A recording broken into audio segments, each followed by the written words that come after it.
Hello friends, a very warm welcome to your desirable YouTube channel Asha study campus. My name is Anupam Dubey. रोज की तरह से guys, तो आज एक बार फिर से आपका दोस्त मैट्रिसेस, हिंदी में बोले तो आप भी से संबंधित एक्सरसाइज में जो क्वेश्चन रह गए थे, क्वेश्चन नंबर 19 और 20, ठीक है गाइस, उस क्वेश्चन को हम लोग डिस्कस कर लेते हैं आज। ठीक है, क्वेश्चन नंबर 19 क्या है? किसी व्यापार संघ के पास 30,000 रुपए का कोष है, फंड है एक, ठीक है गाइस, जिसे दो भिन्न भिन्न प्रकार के बॉन्डों में निवेशित करना है। बॉन्ड क्या होता है गाइस? बॉन्ड सरकार या किसी कंपनी के थ्रू, ठीक है, एक सर्टिफिकेट होता है, प्रमाण पत्र होता है, जिसपे वो कंपनी या सरकार, गवर्नमेंट, ठीक है, आपको ये गारंटी देती है कि अगर आप उसे निवेशित करेंगे उस राशि को, तो आपको उस पर ब्याज मिलेगा। ठीक है गाइस, तो ये होता है बॉन्ड। तो यहां पे वही कहा गया है जिसे दो भिन्न भिन्न प्रकार के बॉन्डों में निवेशित करना है। प्रथम बॉन्ड पर 5% तथा द्वितीय बॉन्ड पर 7% वार्षिक ब्याज प्राप्त होता है। ठीक है, आव्यूह गुणन के प्रयोग द्वारा निर्धारित कीजिए कि 30,000 रुपए के कोष को दो प्रकार के बॉन्डों में निवेशित करने के लिए किस प्रकार बांटेगी जिससे व्यापार संघ को प्राप्त कुल वार्षिक ब्याज 1800 रुपए हो। पहली बार कह रहे हैं, ठीक है, इस 30,000 रुपए को दो प्रकार के बॉन्ड में निवेशित करना है। ठीक है, तो कह रहे हैं पहली बार जो पहला बॉन्ड होगा उस पे आपको 5% वार्षिक ब्याज दर, ठीक है, और दूसरे बॉन्ड पर 7% वार्षिक ब्याज प्राप्त होता है। तो टोटल बॉन्ड पर जो फर्स्ट और सेकेंड बॉन्ड होंगे उस पे ओवरऑल जो ब्याज होगा, एक बार 1800 रुपए है और दूसरी बार 2000 रुपए है। तो पहले फर्स्ट को सॉल्व कर लेंगे, फिर सेकेंड को। अगर आप ओरली इस क्वेश्चन को सॉल्व करना चाहें, आव्यूह मेथड ना यूज कीजिए, आव्यूह के मैट्रिक्स के मल्टीप्लिकेशन को ना यूज कीजिए, तो कैसे करेंगे? सिंपल से सेंस में 30,000 रुपए का फंड है आपके पास, कोष है, तो पहला जो बॉन्ड हो उसको मान लीजिए x रुपए का है, फर्स्ट बॉन्ड x रुपीस का है गाइस, टोटल 30,000 रुपीज है। तो सेकेंड बॉन्ड अपने आप कितना हो जाएगा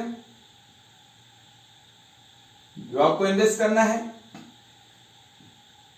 30,000 माइनस x रुपीस। बोलिए, आई होप आपको इतना समझ में आता होगा, क्योंकि दोनों का सम किसके इक्वल आना चाहिए? 30,000 के, तो दोनों का सम करेंगे तो इतना आएगा। इसका मतलब जो मैंने लेट किया है, जेम्सन जो किया है वो करेक्ट है, ठीक है, क्योंकि इस कंडीशन को फॉलो कर रहा है। तो फर्स्ट बॉन्ड x रुपीस का है, और तो सेकेंड बॉन्ड अपने आप कितने का हो जाएगा? 30,000 माइनस x रुपीस। ठीक है, अब कह रहे हैं फर्स्ट बॉन्ड पे 5% ईयरली और सेकेंड बॉन्ड पर 7% ईयरली जो इंटरेस्ट है वो प्राप्त होता है। ठीक है, चलिए, तो अगर आप इसको यहां पे जो ब्याज की बात की गई, जो इंटरेस्ट की बात की गई है, वो एसआई की बात की गई है। ठीक है, अब देखिए एक ईयर के लिए एसआई और सीआई दोनों एक ही होते हैं। अब चाहे एसआई लगा दो चाहे सीआई लगा दो, बात एक ही। ठीक है, क्योंकि फर्स्ट ईयर का सीआई और एसआई इक्वल होता है। ठीक है गाइस, तो हम लोग सीआई का फॉर्मूला जानते हैं, सॉरी एसआई का भी जानते हैं, क्या दिक्कत है? एसआई लगाइए चाहे सीआई लगाइए, कोई इशू नहीं होता। तो एसआई का हम लोग जनरली जानते हैं, एसआई कितना होता है? PRT अपॉन 100, सिंपल इंटरेस्ट, साधारण ब्याज हिंदी में बोलते हैं इसको। ठीक है गाइस, तो एक बार रेट 5% की है और एक बार रेट 7% की है सेकेंड बॉन्ड पे। ठीक है, तो टोटल ब्याज जो होगा दोनों बॉन्ड को मिलाकर वो कितने हैं? 1800 रुपए है। तो पहले तो फर्स्ट बॉन्ड पे टोटल ब्याज, ठीक है गाइस, तो ये प्रिंसिपल का काम कर रहा है, x, p के प्लेस पे x हो जाएगा, प्रिंसिपल रेट इनटू टाइम। ठीक है, प्रिंसिपल का मतलब हिंदी में होता है मूलधन, r का मतलब रेट से, रेट का मतलब दर, गुणे में t का मतलब टाइम, मतलब जितने समय के लिए इन्वेस्ट किया जा रहा है। ठीक है, समय बटे में 100। ठीक है गाइस, तो मूलधन का मतलब जो आपके पास धन है पहले से, पहला बॉन्ड x रुपीज है यहाँ पे, तो x हो गया, ठीक है, मूलधन हो गया। रेट क्या है, पहली रेट क्या है, पहले बॉन्ड पर रेट गाइस 5%, तो रेट लिखेंगे 5, ठीक है, परसेंट के लिए नीचे 100 हो चुका है, इनटू में टाइम 1 ईयर की बात हो रही है तो 1 रखेंगे, अपान में 100। ये पहले बॉन्ड पे 1 साल का ऐसा ही निकल गया जो भी ब्याज था, ठीक है। टोटल ब्याज ए नंबर क्वेश्चन आप सॉल्व कर रहे हैं, ए पार्ट 1800 रुपए, तो मतलब सेकेंड बॉन्ड पे टोटल जो आपका इंटरेस्ट है वो किस रेट से है, 7% एनम पर एनम के रेट से है, ठीक है। तो प्लस का सेकेंड बॉन्ड मूलधन का काम करेगा, 30,000 माइनस एक्स इंटू में रेट 7 इंटू टाइम 1 अपान में 100। अब ये टोटल एसआई जो भी था, एसआई इसलिए मैंने कहा यहां पे इसका कोई इशू नहीं, पहले साल का फर्स्ट ईयर का टोटल जो इंटरेस्ट है, टोटल ब्याज है, दिस प्लस दिस हो गया भाई। ये पहले बॉन्ड पे एसआई, सेकेंड बॉन्ड पे एसआई, पहले बॉन्ड पे 5% रेट से ब्याज था और सेकेंड बॉन्ड पे 7% के हिसाब से, ठीक है। तो ये टोटल मिला के कितना हो गया गाइस, जब कह रहे हैं 1800 रुपए हो जाए, टोटल इक्वल कर दिया किसके, 1800 रुपए के। अब एक्स की वैल्यू यहां से निकाल लेंगे तो ये क्लियर हो जाएगा कि पहला बॉन्ड कितने रुपए का जमा करें तो दूसरा कितने का जमा होगा, एक्स माइनस कर देंगे 30,000 में से, ठीक है। तो इस ब्याज के लिए, इस इंटरेस्ट के लिए बॉन्ड आप फाइंड कर लेंगे, ठीक है, कितने कितने रुपए का बॉन्ड इन्वेस्ट किया जाए। तो चलिए इस इक्वेशन को सॉल्व कर लेते हैं आसानी के साथ। अब यहां पे ये 100 नीचे सेम है, ठीक है, चलिए ये 5x हो जाएगा डायरेक्टली, ऊपर ऐड कर लेंगे, प्लस 7 से इसमें मल्टीप्लाई, 7 3 जा 21 या 7 इंटू 30,000, ठीक है, माइनस का 7x इज इक्वल टू नीचे 100 रहेगा, 100 उधर चला जाएगा तो 1800 इंटू 100, ठीक है, जो भी है। अब यहां पे इसको सॉल्व कर लेंगे, 5x माइनस 7x माइनस का 2x, ठीक है गाइस, प्लस का,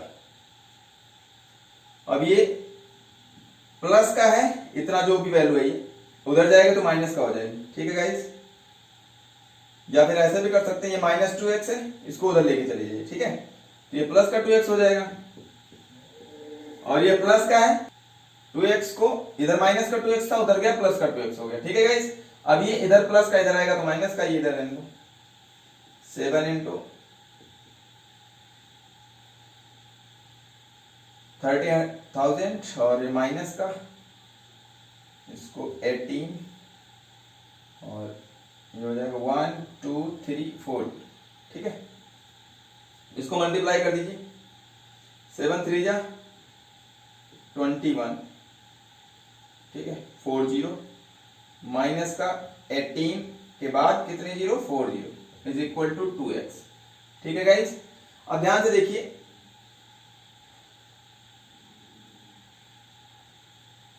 $2,000 10 लाख में से 1,80,000 माइनस कर देना है, ठीक है गाइस। तो चलिए यहां पे फाइंड कर लेते हैं, तो यहां पे कितना हो जाएगा, ये 18 और ये 3, ठीक है, 21, 3 के बाद 1 2 3 4, ठीक है,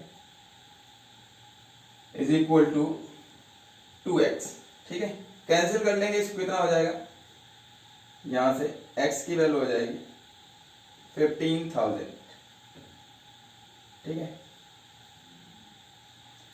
x की वैल्यू आ गई आपके पास गाइस 15,000, ठीक है। अगर x 15,000 है तो इसका मतलब ये है कि जो पहला बॉन्ड आप इन्वेस्ट कर रहे हो कितने रुपए का होगा, 15,000 का, ठीक है। तो दूसरा कितने का हो जाएगा, 30,000 में से 15,000 माइनस कर देंगे तब भी कितना हो जाएगा, 15,000 रुपीज, यानी दोनों बॉन्ड कितने कितने रुपए के होंगे, 15,000 15,000 के, तब उस पे 5% पर एनम और 7% पर एनम की रेट से जो टोटल ब्याज होगा, टोटल इंटरेस्ट होगा, वो 1800 रुपए होगा। ठीक है गाइस, अब आई होप आप सेकेंड क्वेश्चन भी इसी तरीके से कर पाएंगे। फर्स्ट बॉन्ड इस तरीके से है, सेकेंड बॉन्ड इतने रुपए का है। ठीक है, अब दोनों पे इंटरेस्ट इसी तरीके से निकाल लेना। ठीक है, और इसी को टोटल जो इंटरेस्ट होगा वो किसके इक्वल कर देना, आपकी बात 2000 की। ठीक है, तो इस तरीके से कर पाएंगे। बट क्वेश्चन में ये कहा नहीं गया था, ये तो सिंपल मेथड था इसको सॉल्व करने का, आपको मैट्रिक्स मल्टीप्लिकेशन से सॉल्व करना है। तो उस तरीके से कैसे करेंगे, कुछ नहीं करना है, थोड़ा सा कॉमन सेंस लगाइए, काम बन जाएगा। अब इसको ध्यान से देखिए कि है क्या, 5% रेट ही था। ठीक है, 5%, परसेंट का मतलब अपान में 100, तो x इंटू 5/100, ये 1 है, 1 का कोई सेंस है नहीं। ठीक है, यहां पे इस टाइम का कोई इशू नहीं होना चाहिए। ठीक है, तो किस तरीके से करेंगे इसको मल्टीप्लिकेशन के थ्रू। अब मल्टीप्लिकेशन में आपको मैंने एक अच्छी बात बताई है,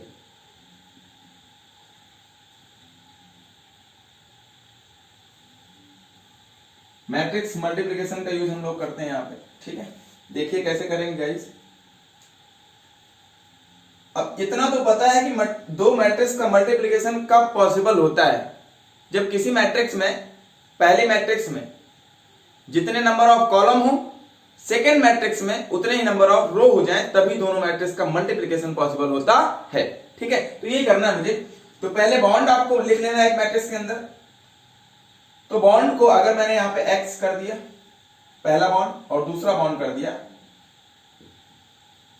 30,000 माइनस x। ठीक है, अब ये पहली मैट्रिक्स हो गई, किस ऑर्डर की दिख रही है, फर्स्ट रो, एक ही रो है, 1 2 2 कॉलम, 1/2 रो बाई कॉलम। ठीक है, जितनी रो हो पहले, उसके बाद जितने कॉलम हो। ठीक है, रो बाई कॉलम। अब इसमें मल्टीप्लाई करना है। ठीक है गाइस, किस रेट से जो आपको ब्याज प्राप्त हो रहा है वो किस रेट से है, 5% पर एनम पहले वाले पे, और दूसरे वाले पे 7% पर एनम। ठीक है गाइस, थोड़ा सा दिमाग लगाइए कि अब इसमें, इस मैट्रिक्स में पहले वाले में आपको दिख गया कि नंबर ऑफ कॉलम 2 है। ठीक है ना, तो अब जो इसके बाद मैट्रिक्स होनी चाहिए उसमें नंबर ऑफ रो कितनी होनी चाहिए, 2। चलिए, तो 2 रो रखने हैं, बट वो मैट्रिक्स किसकी बनेगी, उस रेट की बनेगी जो उन बॉन्डों पे लग रही है। ठीक है, पहले और सेकेंड बॉन्ड पे जिस रेट से ब्याज लग रहा है। ठीक है, तो 5%, तो एक तो 5% का हो जाएगा 5%, दूसरा 7% का। ठीक है, अब मल्टीप्लिकेशन पॉसिबल होगा। ठीक है गाइस, तो यहां पे अब आपको दिखाई दे रहा होगा इसमें कितनी रो हो गई, 1 2, तो इसमें जितना कॉलम होना चाहिए इसमें उतनी रो होनी चाहिए, तो 2/1 एक ही कॉलम है। देखिए इसमें नंबर ऑफ कॉलम सेकेंड वाले के नंबर ऑफ रो के इक्वल है कि नहीं है, अब मल्टीप्लिकेशन पॉसिबल होगा। तो आई होप आपको यहां तक समझ में आ गया होगा। और जब ये मल्टीप्लिकेशन होगा, इस मल्टीप्लिकेशन का मतलब है टोटल SI, एक साल का टोटल SI दोनों बॉन्डों पे, वो किसके इक्वल है, फर्स्ट पार्ट जब 1800 रुपीज। ठीक है, अब आपको इसको सॉल्व कर लेना है। तो यहां से ये टोटल SI आपको मिलेगा इसके अंदर, जब इसको सॉल्व करेंगे इसके अंदर जो वैल्यू आ रही होगी, तो रो बाई कॉलम मेथड से इसको सॉल्व कीजिए, x का इसमें मल्टीप्लाई, तो परसेंट का मतलब 1/100। देखिए परसेंट का मतलब क्या होता है गाइस, 1/100। ठीक है, तो 1% आप लिख सकते हो, 1%, परसेंट का मतलब परसेंट, सेंट का मतलब 100, नीचे 100। तो इसका इसमें मल्टीप्लाई, पहले रो बाई कॉलम ऐसे लगाइए, फर्स्ट का फर्स्ट में मल्टीप्लाई, तो 5x। ठीक है, और ये परसेंट है तो परसेंट का मतलब नीचे 100। ठीक है गाइस, फिर प्लस लगाते हैं हम लोग, इससे इसमें मल्टीप्लाई, सेकंड वाला सेकंड मल्टीप्लाई, 30,000 माइनस x और इनटू में 7/100। ठीक है गाइस, ये रहेगा एक्चुअल मैट्रिक्स के अंदर। ठीक है, आपके पास फर्स्ट रो फर्स्ट कॉलम, ठीक है। ये एक मैट्रिक्स मिली आपको यहां पर, और इसका जो टोटल इंटरेस्ट होगा वो 1800 रुपीज होगा, ठीक है। तो इंटरेस्ट तो ये अंदर वाला है, ठीक है, ये टोटल इंटरेस्ट है, ऐसा ही दोनों बॉन्डों पे। तो इसको किसके इक्वल कर देंगे, 1800 के, ठीक है। तो फिर से यही इक्वेशन मिल गई जो मैंने इक्वेशन वहां पे बनाई थी, ठीक है। तो सेम सेंस वही रखना है कि आपको दिमाग लगाना है कि जो बॉन्ड है अगर इनको कॉलम में रखेंगे तो इसको रो में रख देंगे, ठीक है। ऐसे भी कर सकते हैं, किसी को डाउट ना हो, सारी बातें मैं बता दे रहा हूं। आई होप आप सॉल्व कर पाएंगे। इसको किसके इक्वल कर देना है, एक बार 1800 के इक्वल कर देना है। तो x की वैल्यू आ जाएगी, x का मतलब पहले बॉन्ड, और x को माइनस कर दिया तो सेकंड बॉन्ड हो जाएगा। मतलब इस तरीके से दो बॉन्ड इन्वेस्ट करना है कि जिससे टोटल जो इंटरेस्ट हो 1800 का मिले, ठीक है। तो अब इसको 1800 के इक्वल कर देना, x की वैल्यू निकाल लेना है यहां से, ठीक है। तो आई होप यहां से आप वैल्यू निकाल पाएंगे। तो फिर से वही वैल्यू आ जाएगी। अब क्या करेंगे, फिर से ये करेंगे, या मैंने अभी ये बताया कि इसको जरूरी नहीं किसी तरीके से करें आप, वो आपके ऊपर डिपेंड करता है। दूसरे तरीके से क्या कर सकते हैं, तब भी वही आंसर आएगा। सर जी अब मैं इस तरीके से कर सकता हूं, कोई बच्चा आर्ग्यू करना चाहे तो कर सकता है। इसको एक ही कॉलम में रख दो x और नीचे रख दो 30,000 माइनस x। चलिए मैं इस बॉन्ड को इस तरीके से दिखा दे रहा हूं।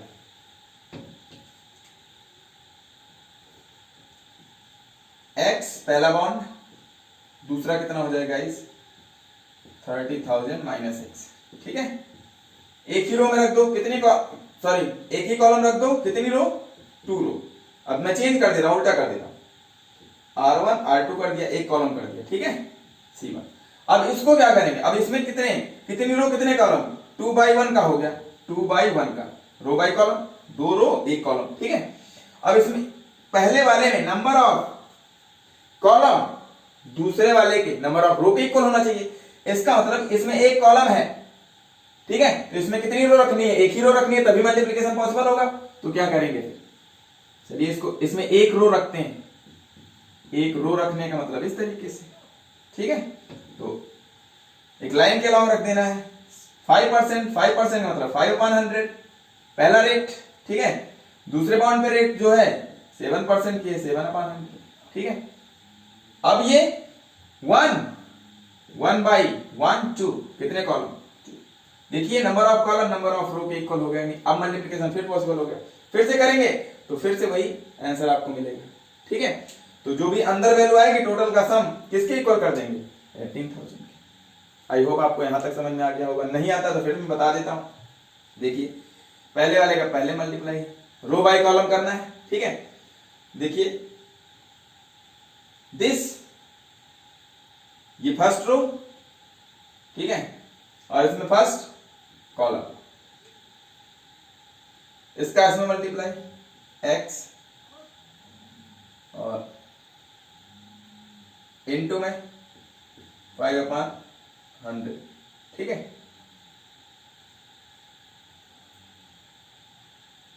अब सेकेंड रो,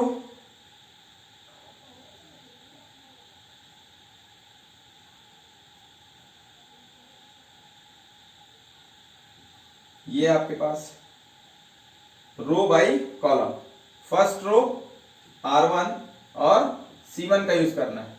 तो यहां पे जो मिलेगी वो C11 मिलता है, ठीक है, फर्स्ट रो फर्स्ट कॉलम के एलिमेंट, ठीक है। तो इसमें एक ही एलिमेंट है, इसमें भी एक एलिमेंट है, मल्टीप्लाई कर दिया।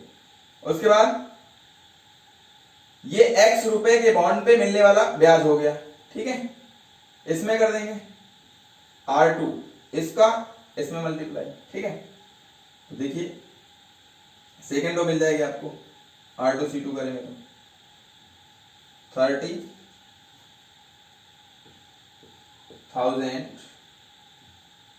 माइनस x इंटू में 7/100, ठीक है गाइस। अभी टोटल जो यहां पर 1800 रुपीज जो इन्वेस्ट है, सॉरी जो इंटरेस्ट है, ठीक है, वो टोटल कितना होगा, 1800 रुपीज होगा। इसका मतलब क्या है, ये x रुपीज वाले बॉन्ड पे इंटरेस्ट है और ये 30,000 माइनस x रुपीज। अब इन दोनों का सम कर लेंगे गाइस, दोनों का सम मतलब दोनों का जो टोटल मिला के जो इंटरेस्ट है वो किसके इक्वल कर देंगे, 18,000, ठीक है। तो इस तरीके से भी आप कर सकते हैं, बस वो डिपेंड करता है कि आपका जो अंडरस्टैंडिंग लेवल है वो किस लेवल का है, ठीक है ना। तो आई होप आप कर पाएंगे, इसको प्लस करके सॉल्व कर लीजिएगा तभी वही आंसर आने वाला है, ठीक है। तो ये जरूरी नहीं कि उसी तरीके से कीजिए।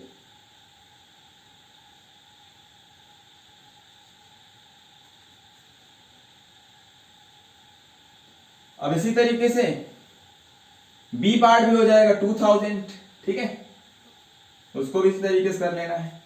चलिए, तो फर्स्ट बॉन्ड एक्स, तो सेकेंड बॉन्ड इतने रुपए का। अब इंटरेस्ट, टोटल इंटरेस्ट कितने का होना चाहिए? 2000 रुपीज का। तो रो बाई कॉलम मेथड लगा देना है, ठीक है। पहले bond x rupees, second bond 30,000 minus x, ठीक है गाइस। और अब इसमें 1/2 का है, ठीक है। तो इसमें ये 2 नंबर ऑफ कॉलम हो गया, तो 2 रो रखनी है इसमें, ठीक है। तो फर्स्ट रो, सेकेंड रो, तो 5% पर एनम की रेट है, ठीक है। तो 5/100, 7/100, ठीक है। अब की बार जो टोटल इंटरेस्ट होगा इसके अंदर जो वैल्यू आएगी वो किसके इक्वल कर देनी है? 2000 रुपीज, ठीक है। बस चलिए मल्टीप्लाई करते हैं, x इंटू 5/100 प्लस इसका इसमें मल्टीप्लाई, क्योंकि देखिए ये तो आपका मूलधन हो गया, ये रेट हो गई, ये 5%, ठीक है। अच्छा पूरा कह लो, PRT अपॉन में 100 कहने का सेंस ये होता है कि जो रेट होता है इसमें परसेंट जुड़ा होता है, ठीक है ना। और टाइम कितना है? 1 ईयर है, क्योंकि यहाँ पे वार्षिक कहा गया है, पर एनम की बात हो रही है, ठीक है। तो 1 लिखने से कोई मतलब नहीं, क्योंकि 1 से मल्टीप्लाई वही रह जाएगा जो कुछ भी है। तो इसमें हो जाएगा 30,000 माइनस एक्स इंटू 7/100, ठीक है गाइस। और अब मैं डायरेक्ट कर दे रहा हूं, ये तो आएगी मैट्रिक्स एक, ठीक है। बस ये इंटरेस्ट होगा, इस इंटरेस्ट को किसके इक्वल कर देंगे? 2000 रुपीज। उसको सॉल्व कर लेंगे, ठीक है। नीचे 100, 5x और मल्टीप्लाई कर लेंगे तो प्लस का 7 3 जा 21, ठीक है। 40 है minus 7x is equal to 2000, ठीक है। अब ये 100 डिवाइड में उधर जाएगा तो मल्टीप्लाई में, ठीक है। चलिए 100 का मतलब 20 मैंने यहाँ पे इंक्रीज कर दिया, ठीक है। यहाँ पे सॉल्व कर लेंगे इसको, ये हो जाएगा 5x minus 7x minus 2x, उधर जाएगा तो प्लस का 2x, ठीक है गाइस। इसको इधर ले आएंगे 21 और इधर आएगा तो ये माइनस का हो जाएगा 20 और 40, ठीक है। इसको माइनस कर लेंगे 0 0 0 0 1, ठीक है। और ये 0 ही हो जाएगा, तो 10,000 मिलेगा आपको यहाँ पर। 2x की वैल्यू कितनी? 10,000, तो x की वैल्यू कितनी हो जाएगी? 5,000, ठीक है। यहाँ पे कितना हो जाएगा x की वैल्यू? 5,000। तो x हो गया 5,000, इसका मतलब है पहला बॉन्ड जो आप इन्वेस्ट कर रहे हैं वो कितने रुपए का होगा? 5,000 रुपीज। तो सेकंड कितना हो जाएगा? 5,000 माइनस कर देंगे तो 25,000, ठीक है। मतलब जब 5,000 रुपीज आप 5% पर एनम के रेट से इन्वेस्ट करें पहला बॉन्ड, और दूसरा बॉन्ड 25,000 7% पर एनम के रेट से इन्वेस्ट करें, तो टोटल आपका जो ब्याज होगा वो कितने रुपए होगा? 2,000 रुपीज तब जाके होगा, ठीक है गाइस। आई होप आपको समझ में आ गया होगा कि जब इतना आपको ब्याज चाहिए था तब कितने का जो बॉन्ड था फर्स्ट और सेकंड, ठीक है, दोनों के लिए यही है जो रेट है। तो कितने कितने रुपए आपने इन्वेस्ट किए थे वहां पे? 15,000 तब आपको जो टोटल इंटरेस्ट था वो कितने रुपए मिला था? 1800, ठीक है ना। और जब आप फर्स्ट बॉन्ड को 5,000 रुपीज और सेकेंड बॉन्ड 25,000 रुपीज के हिसाब से इन्वेस्ट करते हो एक ही साल में, ठीक है, तो आपको टोटल जो इंटरेस्ट होता है वो कितना मिलता है? 2,000। आई होप आपको यहां तक समझ में आ गया होगा। तो ये था पहला क्वेश्चन आज के सेशन का, क्वेश्चन नंबर 19। अब चलते हैं हम लोग क्वेश्चन नंबर 20 की तरफ। क्वेश्चन नंबर 20 गाइस, किसी स्कूल की पुस्तकों की दुकान में 10 दर्जन रसायन विज्ञान केमिस्ट्री, 8 दर्जन भौतिक विज्ञान फिजिक्स, ठीक है, और 10 दर्जन अर्थशास्त्र इकोनॉमिक्स की पुस्तकें हैं। इन पुस्तकों का विक्रय मूल्य क्रमशः जो सेलिंग प्राइस है वो 80 रुपीज, 60 रुपीज और 40 रुपीज पर पुस्तक है, ठीक है ना, प्रति पुस्तक पर बुक 80 रुपए की है, ठीक है, कौन सी, रसायन विज्ञान वाली। उसके बाद कहा गया फुल स्टॉप, अवयव बीजगणित के प्रयोग द्वारा ज्ञात कीजिए कि सभी पुस्तकों को बेचने से दुकान को कुल कितनी धनराशि प्राप्त होगी। ठीक है, यहाँ पे मैट्रिक्स अलजेब्रा लगानी है आपको, मल्टीप्लिकेशन, ये नहीं कहा गया कि मल्टीप्लिकेशन का यूज करो, अलजेब्रा कहा गया है। तो एडिशन, सब्ट्रैक्शन, मल्टीप्लिकेशन आप लगाइए, क्या लगेगा यहाँ पर, मल्टीप्लिकेशन। ऐसा कैसे आपको पता सर, चलिए मैं आपको दिखाता हूं पहले। तो एक बेसिक तरीके से कीजिए आप, बेसिक तरीके से बहुत ही आसानी से कर पाएंगे। देखिए 10 दर्जन रसायन विज्ञान की बुक है, तो पर पुस्तक ये रसायन विज्ञान का मूल्य है 80 रुपए पर पुस्तक। तो यहाँ पे 10 दर्जन है, तो 10 दर्जन का मतलब एक दर्जन में 12 पुस्तकें, तो 12 दाम 120 पुस्तक हो गई टोटल। एक पुस्तक का कितने रुपए, 80, तो 80 से मल्टीप्लाई कर देंगे गाइस। तो टोटल रसायन विज्ञान जो केमिस्ट्री की बुक है उनके टोटल जो सेलिंग प्राइस है वो निकल गए इतने, ठीक है। फिर प्लस आप करेंगे इसी तरीके से। अब आगे बात फिजिक्स की, ये 8 दर्जन है, तो 8 इंटू 12, क्योंकि पर बुक का सेलिंग प्राइस गिवन, ठीक है। तो पर बुक निकालना कितनी टोटल बुकें होंगी, तो 1 दर्जन में 12, 8 दर्जन कहा गया है, ठीक है। 8 इंटू 12 इंटू एक पुस्तक, एक बुक का जो सेलिंग प्राइस है वो कितने रुपए है फिजिक्स के लिए, इधर सेकंड तो इधर सेकंड रिस्पेक्टिवली कहा गया है, पहले के लिए पहला, दूसरे के लिए दूसरा, तीसरे के लिए तीसरा, ठीक है। तो चलिए इसका 60 रुपए है पर बुक, तो 60 मल्टीप्लाई कर दिया। इसका मतलब ये जो भी मल्टीप्लाई करने पे आ रहा है ये टोटल फिजिक्स यानी भौतिक विज्ञान, जो भौतिक विज्ञान वाली जो बुकें हैं उनका विक्रय मूल्य आ गया। ये किसका आ गया, रसायन विज्ञान वाली का, ठीक है ना, रसायन विज्ञान वाली बुकों का कुल विक्रय मूल्य, ठीक है, विक्रय। ये किसका है, भौतिक विज्ञान का है, ठीक है, कुल विक्रय मूल्य। यहां पे मैं ये नहीं लिख रहा हूं, ठीक है ना। फिर प्लस अब इकोनॉमिक्स की बची है 10 दर्जन है, 10 गुणे में 12 और फिर गुणे में एक बुक का 40, तो 40 से मल्टीप्लाई, ठीक है। तो कह रहे हैं दुकान, जो भी दुकानदार है वो, अब ये किसका हो जाएगा गाइस, ये इकोनॉमिक्स का हो जाएगा, ठीक है। अब टोटल जो सेलिंग प्राइस है वो आ गया कि नहीं आ गया, ये तो बेसिक तरीका था, इसको आप सॉल्व कर लेंगे, ठीक है ना, मल्टीप्लाई कर लेंगे। 12 × 96, एक जीरो और एक जीरो यहां से, ठीक है। फिर प्लस इसको मल्टीप्लाई कर लेंगे, 12 × 96, ठीक है ना, 96 इंटू 60, 6 छंग 36, 6 3 और 9 छंग 54 3 57, 57, ठीक है। एक जीरो है तो एक जीरो चिपका देंगे। फिर प्लस 12 चौक 48 गाइस, और एक जीरो था और ये है, तो 4800 ये हो जाएगा। टोटल जो सेलिंग प्राइस है यही हो जाएगा, टोटल एसपी, टीएसपी लिख देते हैं, टोटल एसपी, टोटल विक्रय मूल्य, ठीक है। एसपी का मतलब सेलिंग प्राइस है, विक्रय मूल्य, तो टोटल विक्रय मूल्य ऐड कर लीजिए, 0 0 0 0, ठीक है। ये 0, ये 6, ये 0, तो 6 ही रह जाएगा। 8 और ये 7, 8 7 15 6 21 1, ठीक है, कैरी 2 है, तो 4 2 6, 6 5 11 और 11 9 20, ठीक है guys. 20,160 rupees total selling price हो जाएगा सभी बुक के लिए, ठीक है। तो ये तो एक जनरल तरीका था, बच्चों वाला तरीका था, ठीक है। बट आपको क्या कहा गया, आपने मैट्रिक्स पढ़ लिया भाई, तो मैट्रिक्स भी यूज कीजिए, मैट्रिक्स अलजेब्रा लगाना है आपको। चलिए अब मैट्रिक्स अलजेब्रा कैसे लगाएंगे, तो ये तो और आसान सा हो गया। देखिए एक एक टर्म्स ऐड हो रहा है, मल्टीप्लाई होने के बाद ऐड हो रहा है, इसका मतलब क्या करेंगे, 2 मैट्रिक्स बना लेनी है, ठीक है।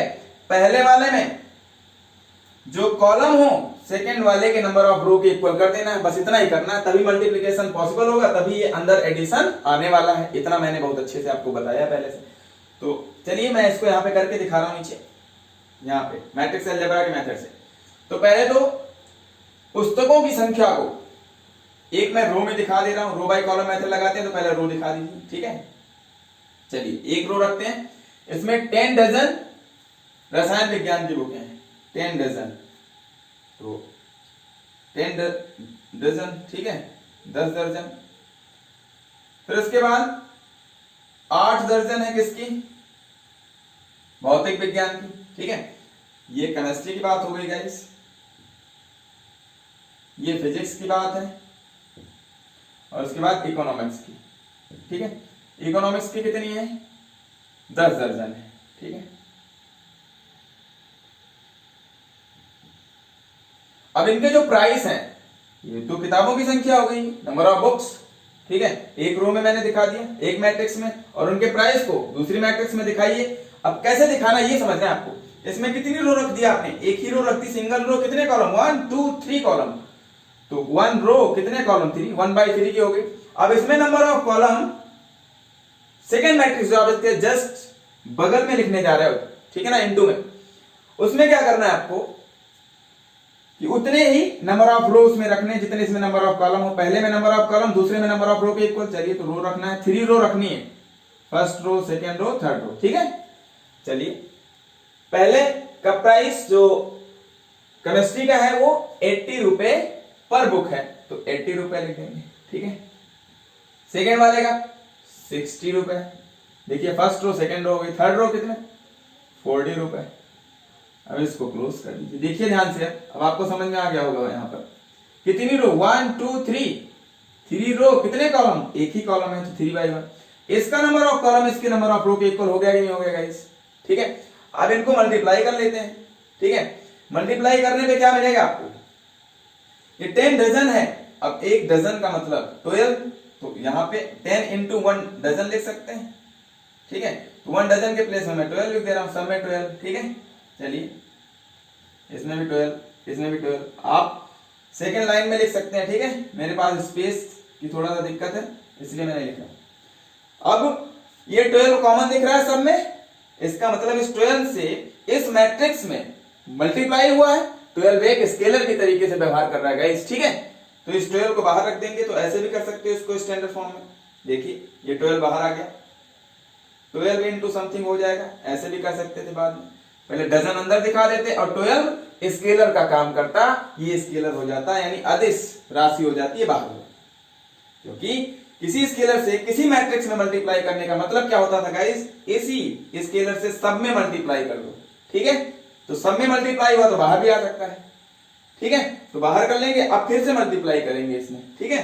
तो आई होप आप डायरेक्ट भी कर सकते थे, तो इंटू 12 इंटू 12 इंटू 12, ठीक है। चलिए मल्टीप्लाई करते हैं हम लोग। अब ये पहला एलिमेंट, ये दूसरा, ये तीसरा, फर्स्ट रो का फर्स्ट एलिमेंट, फर्स्ट रो का सेकंड, फर्स्ट रो का थर्ड, ठीक है।